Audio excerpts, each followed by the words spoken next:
In a kingdom where the sun pressed down like a crown of fire, there lived a woman who owned everything, yet felt as if she had nothing. They called her the Queen of Sheba. But here is the first mystery. We don't know her real name. Scripture gives no royal genealogy, no childhood legend, no glamorous introduction fit for a woman who ruled a blazing empire of gold, spices, ships, and trade routes that stitched continents together like thread. All we get is a title, Queen of Sheba, like a whisper carried across time. And yet, that whisper hides a storm. Because she was not like any other ruler. This is not the story of a queen who traveled to conquer, not the story of a queen who traveled to marry, not the story of a queen who traveled to negotiate peace. This is the story of a woman who traveled to seek. And when she arrived, she didn't just test a king, she exposed a hunger in every human soul. A hunger that wealth cannot feed, a hunger that power cannot silence, a hunger that even the finest palace cannot protect you from at night. And if you've ever had everything others dream of, but still felt empty, then her story is not ancient history. It's a mirror. Sheba was a kingdom of heat and fragrance, incense rising from temples, gold flashing in markets, ships cutting through the Red Sea like blades. Her people were proud, her counselors were sharp, her treasury was heavy, but the queen was restless. Even as a child, she listened more than she spoke. While others were trained to charm and perform, she was trained by something invisible inside her. Questions.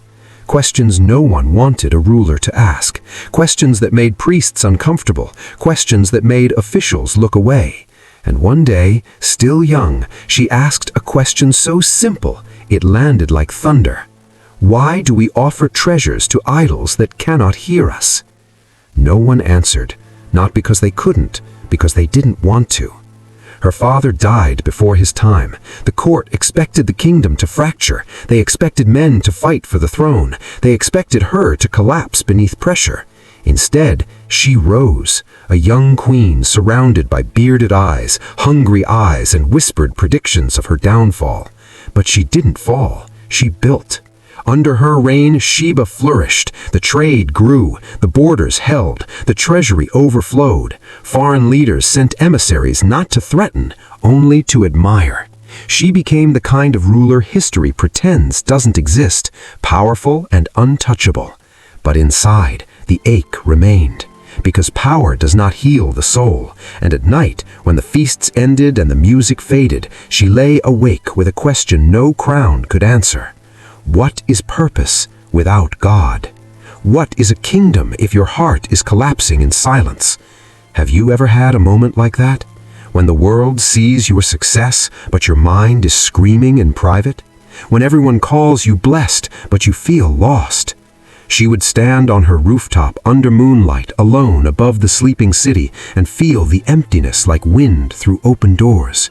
Her advisors gave her rituals, her priests gave her traditions, her court gave her praise, but no one gave her truth. Then one day, during what should have been an ordinary audience, a merchant came from far away, speaking not of gold or roots, but of a king whose name traveled farther than armies, Solomon. Not famous for conquest, not famous for brutality, not famous for wealth, though he had plenty, famous for wisdom. Not ordinary intelligence, but wisdom said to come from God himself. A man who could answer questions no one else could touch. A man whose words were said to reveal the heart. And something in the queen shifted. Hope, dangerous, quiet, undeniable, rose in her chest. That night she stood on her highest terrace, the scent of frankincense still on her robe, the stars staring back like watchers, and she spoke into the wind, "Prepare the camels, I will go." The court didn't understand. They whispered, "She wants an alliance, she wants power, she wants to seduce the king, she wants to prove herself." But the truth was simpler than scandal. She wanted breath. Because staying meant spiritual suffocation. Leaving meant the chance, just a chance, that she could find what her soul had been begging for since childhood. So she prepared a caravan unlike anything the desert had ever seen. Camels laden with gold, spices rarer than jewels, treasures enough to buy nations. But the true weight she carried wasn't in the chests. It was in her silence. It was in her questions. It was in the ache she refused to ignore. The journey was brutal. The desert does not care if you are royal. Heat makes no exceptions. Days burned, nights froze, sand bit like needles, and still the caravan moved. Each step deeper into the unknown was a step away from comfort and closer to truth. At night, she retreated into her tent and opened a worn journal, pages creased by years, written by a woman who refused to settle for half answers. She wrote questions priests avoided.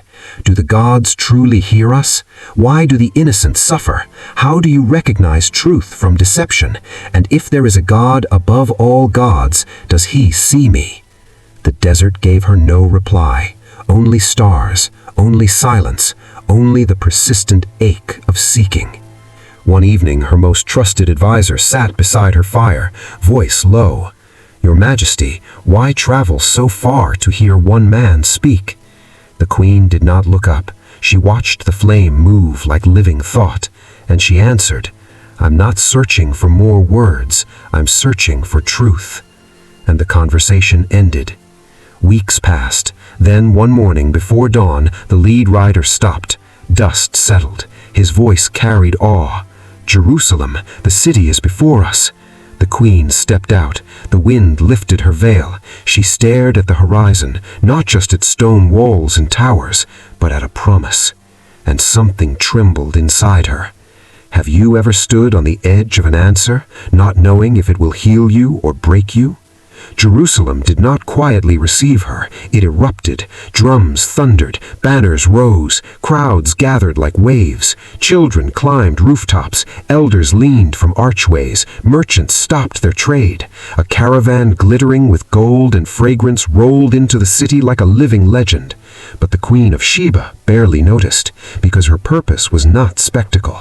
Her purpose was behind palace doors.